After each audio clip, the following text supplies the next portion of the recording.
Smart city पर विचार के लिए आज से विज्ञान भवन में 2 दिन का सम्मेलन शुरू होगा। शहरी विकास मंत्री वेंकैया नायडू इसका उद्घाटन करेंगे। इस मौके पर सुबह 10:30 बजे स्वच्छ भारत अभियान पर एक डाक टिकट भी जारी किया जाएगा। केंद्रीय मंत्री रविशंकर प्रसाद और चौधरी बीरेंद्र सिंह भी उद्घाटन के मौके पर मौजूद रहेंगे। इलाहाबाद को स्मार्ट सिटी बनाने के प्रोजेक्ट पर काम शुरू हो गया है। गुरुवार को 2 सदस्यीय अमेरिकी प्रतिनिधिमंडल इलाहाबाद पहुंचा और प्रशासनिक अधिकारियों से मुलाकात की। इस दौरान स्मार्ट सिटी के लिए बुनियादी सुविधाओं की जरूरत, waste management, river front city विकसित करने समेत कई मुद्दों पर चर्चा हुई है। इलाहाबाद प्रशासन ने अपना डिटेल प्रोजेक्ट अमेरिकी प्रतिनिधिमंडल को सौंपा है। अमेरिका की तरफ से यूएस इंडो बिजनेस काउंसिल के पावर डायरेक्टर नाल्टी थेरियट और यूएस इंडिया बिजनेस काउंसिल के निदेशक डायना पेरल और भारतीय टीम में निवेदिता मिश्रा शामिल थी। दरअसल अमेरिकी राष्ट्रपति बराक ओबामा के हाल ही में हुए भारत दौरे के दौरान 3 शहरों को स्मार्ट सिटी बनाने के लिए समझौता हुआ था, जिसमें आंध्र प्रदेश से विशाखापट्टनम, राजस्थान से अजमेर और यूपी से इलाहाबाद शहर शामिल हैं। तो अभी एडवाइस देना है हम लोगों को कि किस किस फील्ड में काम करें। आज उन्होंने देखा है, इंटरेक्शन किया है, उनको सॉफ्ट कॉपी दी गई है हर विभाग के बारे में और हार्ड कॉपी भी दी गई है। और अभी हाल में ही जल्दी जाकर जब लौटेंगे ये लोग, तो निश्चित रूप से ये लोग जो है अपना ईमेल से भेजेंगे हमारे पास कि इनका फीडबैक क्या है, कौन कौन से हम लोग इंटीग्रेटेड प्लान बनावें और कौन कौन से प्रायोरिटी पर आइटम पहले लें। सरकार आज जीडीपी तय करने के नए मानकों का ऐलान करेगी। इसमें खेती और कॉरपोरेट समेत कुछ नए क्षेत्रों को शामिल किया जाएगा और जीडीपी तय करने के लिए 2011-12 को बेस ईयर माना जाएगा। अब तक 2004-5 को बेस ईयर मानकर देश की जीडीपी तय होती है। दिल्ली की एक कोर्ट में आज कोयला घोटाले पर सीबीआई की अंतिम रिपोर्ट पर सुनवाई होगी। रिपोर्ट में सीबीआई ने नागपुर की company AMR iron and steel private limited को कोल ब्लॉक आवंटन में शामिल कर्मचारियों पर आरोप तय किए गए हैं। इससे पहले सीबीआई कंपनी के निदेशक मनोज जायसवाल और कांग्रेस सांसद विजय दर्डा के खिलाफ चार्जशीट दाखिल कर चुकी है। आज देश राष्ट्रपिता महात्मा गांधी की 67वीं पुण्यतिथि पर उन्हें याद कर रहा है। राष्ट्रपति प्रणब मुखर्जी, उपराष्ट्रपति हामिद अंसारी और प्रधानमंत्री नरेंद्र मोदी कुछ देर बाद राजघाट पहुंचकर बापू को श्रद्धांजलि देंगे। दोपहर 3 बजे गांधी मेमोरियल में एक समारोह भी आयोजित किया जाएगा। भारत के पीठासीन अधिकारियों और सचिवों के सम्मेलन की मेहमान नवाजी इस बार यूपी विधानसभा कर रहा है। आज से लेकर 2 फरवरी तक चलने वाले इस कार्यक्रम में सभी राज्यों की विधानसभा और विधान परिषद के प्रमुख सचिव और सचिव भाग लेंगे। इसके अलावा पीठासीन अधिकारी, लोकसभा अध्यक्ष और उपाध्यक्ष के अलावा लोकसभा, राज्यसभा के महासचिव के साथ साथ राज्यसभा के उपसभापति भी शामिल होंगे। लखनऊ में होने वाले इस सम्मेलन में करीब 400 लोगों के शामिल होने की उम्मीद है। इसी दिन मुख्यमंत्री अखिलेश यादव राम मनोहर लोहिया पार्क में प्रदर्शनी का उद्घाटन भी करेंगे। सम्मेलन का औपचारिक समापन राज्यपाल करेंगे। सम्मेलन में शामिल होने वाले मेहमानों को लखनऊ की विरासत से भी रूबरू करवाया जाएगा। इसके लिए लखनऊ दर्शन को भी कार्यक्रम में जगह दी गई है।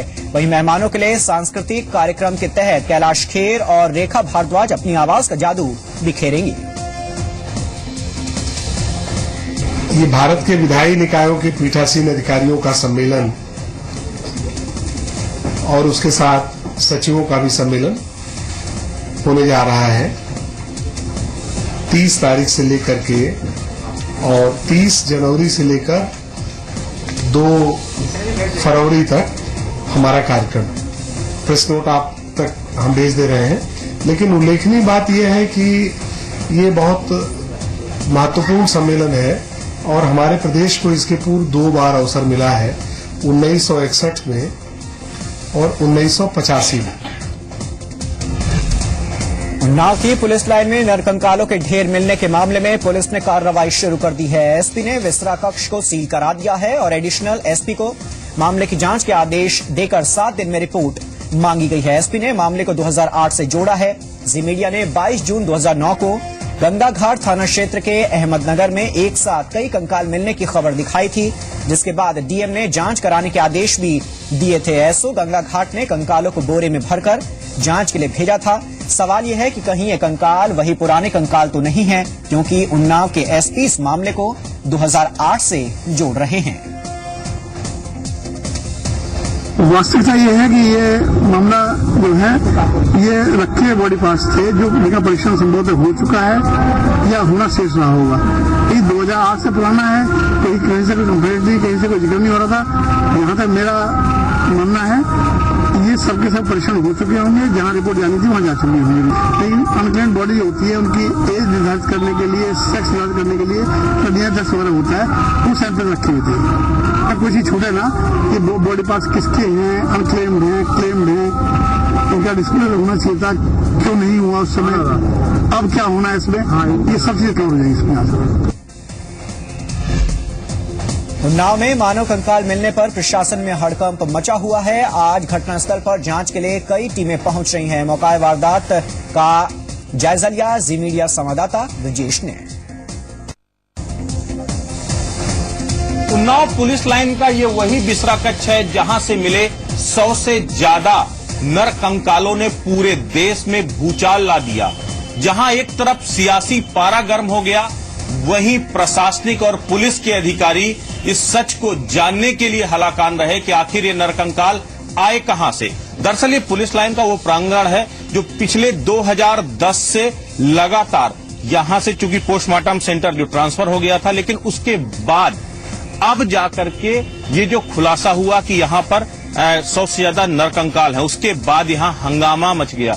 आप देखिए ये पूरी तरीके से जिस तरह से ये लगा करके प्लाईवुड वगैरह लगाकर ये बंद किया गया है, ये पूरे इस खबर के आने के बाद कि यहां पर नरकंकाल हैं, और जैसे ही मीडिया की सुर्खियों में आया ये मामला, उसके बाद प्रशासन ने जो पहला काम किया कि यहां तक कोई पहुंच ना पाए, इसे कोई देख ना पाए। लेकिन तब तक पूरी तरीके से हंगामा मच चुका था, पूरी तरीके से सियासत गर्म हो चुकी थी, पूरे दिन रस्साकसी चलती रही। लेकिन अब यहां पर सन्नाटा पूरी तरह से मचा हुआ है। महज एक पीएसी कैंप है, कुछ पीएसी के जवान जो सिक्योरिटी में हैं वो यहां पर मौजूद हैं। ना तो यहां पर कोई प्रशासनिक अधिकारियों की मौजूदगी है और ना ही पुलिस के बड़े अधिकारियों की। लेकिन आज का पूरा दिन बेहद ही गर्म रहने वाला है, क्योंकि आज यहां पर कुछ घंटों बाद एक इन्वेस्टिगेटिंग टीम पहुंचेगी, जिसमें मेडिकल, पुलिस और एडमिनिस्ट्रेशन की टीमें होंगी, जो यहां पर पहुंचकर ये पता लगाने का प्रयास करेंगी कि आखिर ये नरकंकाल किसके हैं, कहां से आए और ये यहां पर क्यों रखे गए थे। अगर वाकई में ये बिसरा सुरक्षित रखने के लिए रखे गए थे, तो फिर अब तक इन्हें एक्सपोज क्यों नहीं किया गया। इस तरह की कई सवाल हैं जिनके जवाब तलाशने की प्रयास ये पूरी जो जांच टीम है वो करेगी। तो आज का पूरा दिन बेहद ही गर्म रहने वाला है। उन्नाव से कैमरा पर्सन मनीष श्रीवास्तव के साथ ब्रजेश श्रीवास्तव, जी मीडिया। और इससे पहले पुलिस लाइन के विसरा रूम से कई बोरों में मानव खोपड़ियां और हड्डियां मिलने से सनसनी फैल गई। दरअसल उन्नाव के पुलिस लाइन कैंपस में 15 साल पहले एक अस्पताल था जिसमें पोस्टमार्टम हुआ करते थे। अब इस कैंपस की जिम्मेदारी पुलिस की है। इस विसरा कक्ष के पास से पुलिस बैरक है और इसके पास ही महिला थाना भी बना हुआ है। कंकाल मामले पर सियासत भी गरमाने लगी है। मौके पर पहुंचे बीजेपी नेताओं ने उच्च स्तरीय जांच की मांग की है। तो प्रिजर्व करने का न तो पुलिस रेगुलेशन में कोई प्रावधान है और न सीआरपीसी में है। जब कोई प्रावधान नहीं है तो इसको ये रख ही नहीं सकते। पुलिस रेगुलेशन में तो डेड बॉडी के डिस्पोजल का इनको पैसा मिलता है। ये मामला संदिग्ध है, गंभीर है, ये मौतें हैं कहीं संदिग्ध है और ये लाशें छिपाई गई हैं। क्या किस तरह की जांच की मांग करते हैं? इस पर मुकदमा कायम होकर के जांच होनी चाहिए। खाली जांच नहीं। इनका कहना है कि 2008 से पहले ये रूल था कि पूरी हमको रूल बता दे, उनके कहने से रूल बनेगा। रूल बता दे कौन सा रूल है वही। बीएसपी से निकाले गए दद्दू प्रसाद ने फिलहाल किसी भी पार्टी में जाने से साफ साफ इनकार किया है। दद्दू प्रसाद का कहना है कि उन्होंने पार्टी के खिलाफ कभी कोई काम नहीं किया। हालांकि उन्होंने फिर आरोप लगा है कि बीएसपी में टिकट बेचे जाते हैं। कि बहुजन समाज पार्टी टिकट बेच रही है, बल्कि इस मामले में भी चिंताजनक है कि इस देश में निर्धन और मध्यम वर्ग के लोग भी अपने डेलीगेट भेज सकें। एकमात्र बहुजन समाज पार्टी माध्यम थी। मुझे चित्रकूट में खतरा पहले से भी रहा है। मायावती से खतरा नहीं है। मायावती से आगे खतरा हो सकता है। पर अभी मेरे सामने कोई प्रत्यक्ष बात नहीं है। आप बीजेपी के संपर्क में थे इसीलिए आपको पार्टी से निकाल दिया गया? ये तो उतना ही बेबुनियाद है कि जैसे बिल्कुल सफेद झूठ होता है। तो आप हापुड़ में स्वाइन फ्लू के 2 नए मामले सामने आने से स्वास्थ्य विभाग में हड़कंप मचा हुआ है। शहर के एक व्यापारी और उसके भतीजे में स्वाइन फ्लू के लक्षण पाए गए, जिसके बाद उन्हें दिल्ली के अपोलो अस्पताल में भर्ती कराया गया है। इस बीच स्वाइन फ्लू से निपटने के लिए स्वास्थ्य विभाग की ओर से तैयारी तेज कर दी गई है। इसके लिए 8 बेड का एक रूम खासतौर पर तैयार किया गया है। वहीं अधिकारियों ने दावा किया है कि बीमारी से निपटने के लिए अस्पताल में पर्याप्त दवाइयां हैं। हमारे पास स्वाइन फ्लू वार्ड बना हुआ है जी, जिसमें हमारे पास सारी फैसिलिटी उपलब्ध है। हमारे पास दवाई अवेलेबल है यहाँ। अभी तक हमारे पास कोई मरीज नहीं है। क्या जो उनके परिवार के लोग हैं उनकी भी टेस्टिंग? हमारी टीम आज गई हुई है उनके पास, एक डॉक्टर, फार्मासिस्ट और एम्बुलेंस गई हुई है। तो तबियत खराब है जी उनकी। और कितने दिन से? ये लगभग उनकी 10 से 1 हफ्ता से करीब। 1 हफ्ता 10 दिन। कहाँ बताया? दिल्ली है जी, दिल्ली है। बदायूं में HIV पॉजिटिव एक मरीज की मौत हो गई, जबकि जनपद में HIV पॉजिटिव मरीजों की संख्या बढ़कर 21 हो गई है। वहीं मरीजों की संख्या बढ़ने से स्वास्थ्य विभाग में हड़कंप मचा हुआ है, जबकि समाज सेवा से जुड़े लोगों का कहना है कि एड्स जागरूकता के लिए चलाए गए कई कार्यक्रमों का वास्ता हकीकत से कुछ भी नहीं है। ऐसे कार्यक्रम सिर्फ कागजों में ही चलाए जाते हैं। मरीज शहर में यहाँ चिन्हित किए गए हैं, उनकी टोटल संख्या करीब 21 थी, जिसमें से एक आदमी ने अपनी आइडेंटिटी गलत बताई थी, इसलिए वो ट्रेस आउट नहीं हो पा रहा, और 21 में से एक जो है उसकी डेथ हो चुकी है। बाकी के 17 लोगों को हम लोगों ने इलाज के लिए बरेली से सेंटर से उनको सारी दवाइयाँ प्राप्त कराई जा रही हैं, जिसका इलाज चल रहा है। और इसके लिए हम लोगों ने हेल्थ कैंप लगवाया था अक्टूबर-नवंबर में, जिसमें कि इन लोगों के परीक्षण करने के उपरांत ये लोग चिन्हित किए गए थे, और उसकी सारी रोकथाम के इलाज हमारे यहाँ DTC सेंटर है, उससे सारे इलाज का पूरा कार्यक्रम और पूरा दवाइयों का उपलब्धता यहाँ मौजूद है। कह रहे हैं, हम तो सही बताएं आपको, बदायूं में इस HIV के मुतालिक तमाम संस्थाएं चल रही हैं NGOs की, लेकिन अगर HIV की रोकथाम के लिए कोई NGO, कोई संस्था काम नहीं कर रही। सही बात तो यह है, कोई बात भी हमें लिटरेचर और कोई आपकी डिटेल सी पता भी नहीं है, कैसे हम लोग को जागरूक करें। हमारे पास सिस्टम नहीं है इस तरह का। हम लोग अपने लेवल पे जितने लोगों से बातचीत करते हैं उनको समझाने की कोशिश करते हैं। यूपी में कांग्रेस में फिर से जान फूंकने की कोशिश शुरू हो गई है। इसी सिलसिले में मुरादाबाद पहुंचे कांग्रेस नेता राशिद अलवी ने बीजेपी पर हमला बोलते हुए कहा है कि केंद्र सरकार को RSS चला रही है। उत्तर प्रदेश के अंदर और केंद्रीय सरकार दोनों के दोनों न अपने वादे पूरे कर पा रही है, और महंगाई लगातार बढ़ती चली जा रही है, जनता परेशान है। देखिए, हमारा मानना है कि जो केंद्रीय सरकार है उसको RSS डोमिनेट कर रहा है। मैनपुरी में कांग्रेस नेता प्रदीप माथुर ने कहा है कि यूपी विधान परिषद चुनाव में बीजेपी को शिकस्त देने के लिए सभी धर्मनिरपेक्ष दल बधाई के पात्र हैं, और भविष्य में सांप्रदायिक ताकतों को रोकने के लिए SP, BSP और कांग्रेस एक महागठबंधन के तौर पर सामने आएगा। आपने देखा कि जहां बाई इलेक्शंस में मुंह की खाई भारतीय जनता पार्टी ने, वहीं उत्तर प्रदेश में जहां भी कंटोनमेंट के चुनाव हुए वहां भारतीय जनता पार्टी बुरी तरह से हारी। इसी तरह अभी एक बहुत बड़ी इज्जत की बात बना चुकी भारतीय जनता पार्टी, जो अभी विधान परिषद के चुनाव हुए उसमें एक कैंडिडेट उन्होंने एक्स्ट्रा खड़ा कर दिया था, तो वो पूरी तरह मार खाया और धर्मनिरपेक्ष दलों की जीत हुई। कांग्रेस ने समाजवादी पार्टी को भरपूर सहयोग किया और बसपा को भी वोट दिए। तो मैं समझता हूं कि इस तरह का महागठबंधन यदि उत्तर प्रदेश में होता है तो भारतीय जनता पार्टी को हम उत्तर प्रदेश में कामयाब नहीं होने देंगे, और उनको 2017 में उनकी खानी पड़ेगी। विपक्षी पार्टियों को करारा जवाब देने के लिए अब दिल्ली विधानसभा चुनाव में नरेंद्र मोदी का संसदीय क्षेत्र भी कूद पड़ा है। वाराणसी में विकास कार्यों की पोटली लिए अब वाराणसी समेत पूरे पूर्वांचल से बीजेपी कार्यकर्ता दिल्ली प्रचार करने आ रहे हैं। बीजेपी वाराणसी इकाई ने पूर्वांचल के अलग अलग जिलों से कुल 1000 युवा कार्यकर्ताओं का दस्ता तैयार किया है। ये दस्ता टुकड़ों में दिल्ली की ओर रवाना हो रहा है, और अब तक यहां से 500 कार्यकर्ता दिल्ली रवाना हो चुके हैं। इनका चयन करने का निर्देश केंद्रीय नेतृत्व की ओर से आया था। इनमें भी सर्वाधिक कार्यकर्ता बनारस से ही रखे गए हैं।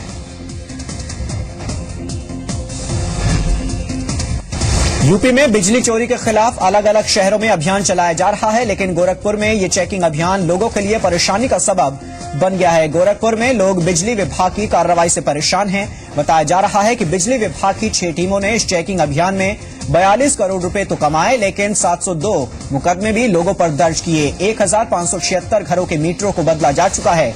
बिजली विभाग के इस अभियान के विरोध में जहां वकीलों ने हाईकोर्ट जाने का मन बना लिया है, वहीं कांग्रेस ने डीएम को ज्ञापन सौंपा और लोगों का उत्पीड़न रोकने की मांग की। हालांकि बिजली विभाग के आला अधिकारी किसी तरह के उत्पीड़न से साफ साफ इनकार कर रहे हैं।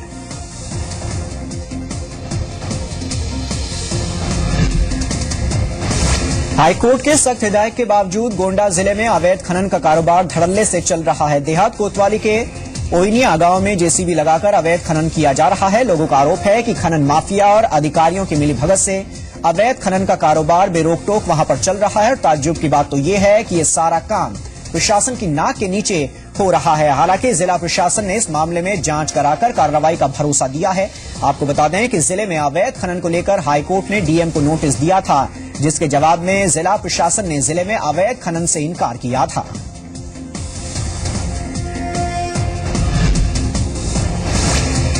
यूपी में मिर्जापुर के मॉडल के आधार पर राष्ट्रीय खाद्य सुरक्षा अधिनियम को लागू करने की तैयारी है। इस बारे में स्थानीय प्रशासन ने शासन को रिपोर्ट भेज दी है।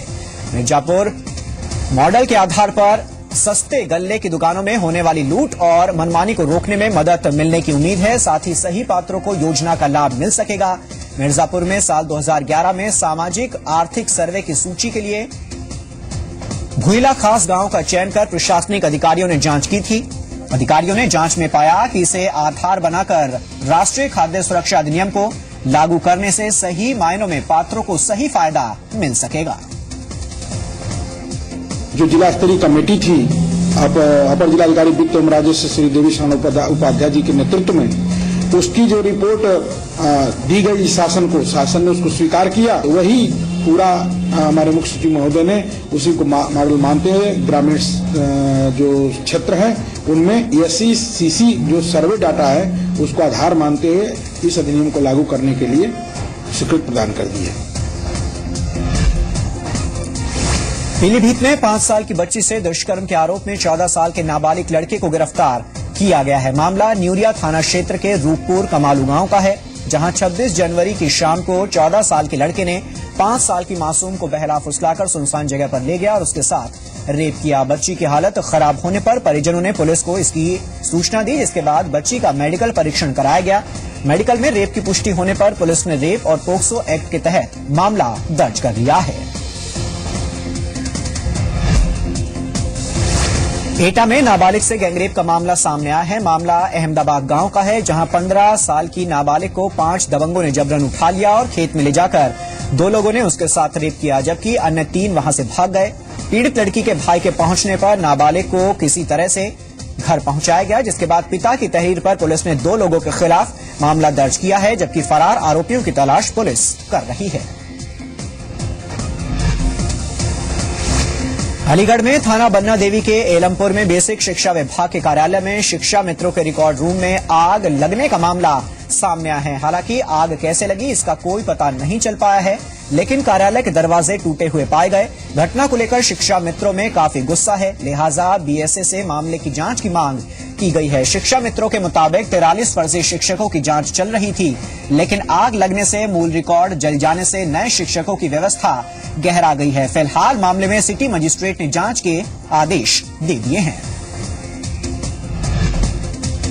गाजीपुर में हॉट कुक योजना फेल हो रही है। योजना के तहत बच्चों और गर्भवती महिलाओं को ताजा और पौष्टिक भोजन मुहैया करवाना था। 16 ब्लॉक में 9 एनजीओ हॉट कुक योजना से जुड़े हुए हैं।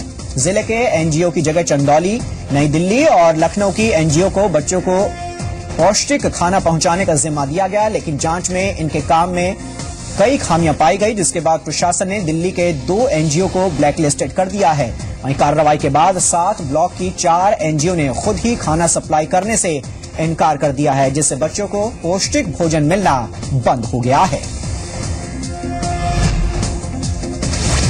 कानपुर के गुजैनी इलाके में बाइक सवार बदमाशों ने एक ज्वेलरी दुकान से करीब 8 लाख की ज्वेलरी लूट ली। पीड़ित के मुताबिक बाइक सवार बदमाश दुकान में ज्वेलरी देखने पहुंचे थे और धोखाधड़ी कर ज्वेलरी लेकर वहां से फरार हो गए। लूट की ये वारदात दुकान में लगे सीसीटीवी कैमरे में कैद हो गई है। पीड़ित दुकानदार की शिकायत पर पुलिस ने केस दर्ज कर लिया है और मामले की जांच पड़ताल शुरू हो चुकी है।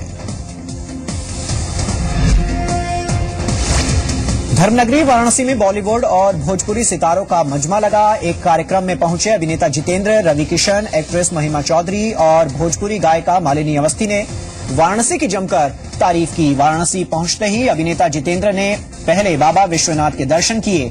जितेंद्र ने सरकार से वाराणसी में फिल्मों को बढ़ावा देने की मांग की है।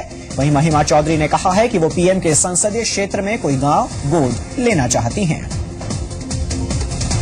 देखिए, डेवलपमेंट की बात करने के लिए मैं बहुत छोटा आदमी हूँ। वो बड़े बड़े लोगों का काम है। काशी के लोगों से मिलकर हद से ज्यादा प्यार मिला। हर शख्स यहाँ अपना सा लगे, जैसे कोई बिछड़ा यार मिला। गाजीपुर के लाल शहीद कर्नल एमएन राय का गांव डेढ़ा गांव में शोक की लहर है। पूरा गांव एमएन राय के गम में डूबा हुआ है। परंपरा के अनुसार गांव में चूल्हा भी नहीं जल रहा। गांव वालों के मुताबिक एमएन राय हर साल 8 फरवरी को भतीजे के जन्मदिन पर अपने घर आते थे और रामायण कथा करवाते थे। इस बार भी वो घर आने वाले थे। कथा आयोजन की तैयारियां भी जोरों से चल रही थी, लेकिन अचानक 27 जनवरी को आतंकियों से मुठभेड़ में एमएन राय शहीद हो गए।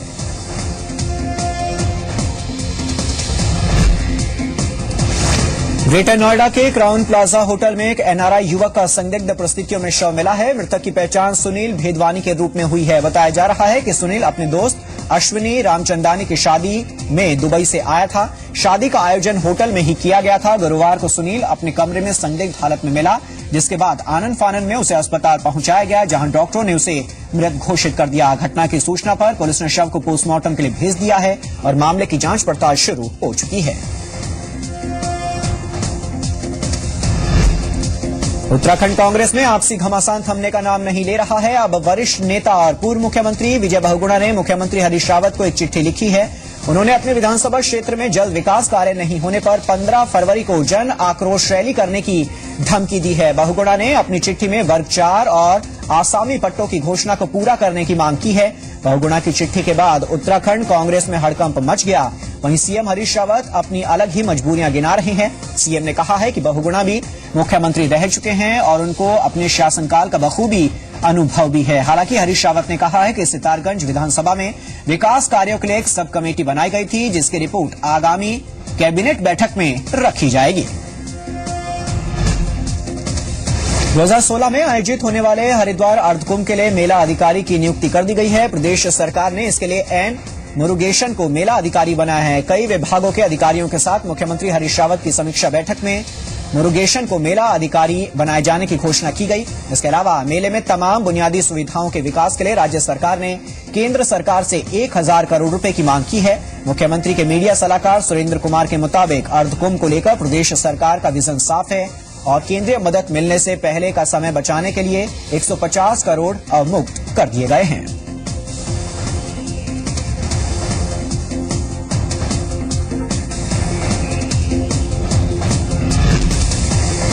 रेल से सफर करने वाले मुसाफिरों के लिए अच्छी खबर है। रेल में सफर करते वक्त किसी तरह की कोई वारदात होने पर अब आपको शिकायत दर्ज कराने के लिए ट्रेन छोड़ने की जरूरत नहीं पड़ेगी। अब चलती ट्रेन में ही आप अपनी शिकायत दर्ज करा सकेंगे। जीआरपी पुलिस यात्रियों की सुविधा के लिए नई स्कीम पर काम कर रही है। जीआरपी के मुताबिक हर ट्रेन की S5 बोगी की 71 नंबर की सीट पर एक पुलिस चौकी खोली जाएगी। फरवरी के आखिरी हफ्ते तक चौकी खोलने की प्रक्रिया को पूरा किए जाने की संभावना है। इसके बाद ट्रेन में ही यात्री अपनी शिकायत दर्ज करा सकेंगे। जीआरपी की इस कोशिश से रेल यात्री अभी से बेहद खुश हैं। नहीं, ये तो बहुत अच्छा है क्योंकि इससे पहले ये सुविधा अपने रेलवे में नहीं था, जिसकी वजह से यात्रियों को काफ़ी परेशानी होती थी। कोई भी मिसिंग है या कुछ भी है तो उसको रिपोर्ट लिखाने के लिए अगले स्टेशन तक जाना पड़ता था। कोच में खुलेगी तो इससे ये रहेगा ट्रेन के अंदर काफ़ी सुविधा हम लोग अपने आप को महसूस करेंगे, काफ़ी सेफ अपने आप को महसूस करेंगे। तो ये बहुत अच्छी चीज़ है हम लोगों के लिए और गर्ल्स के लिए विशेष तौर से बहुत अच्छी चीज़ है। महिला हेल्पलाइन जो है वो भी काफ़ी अच्छा है।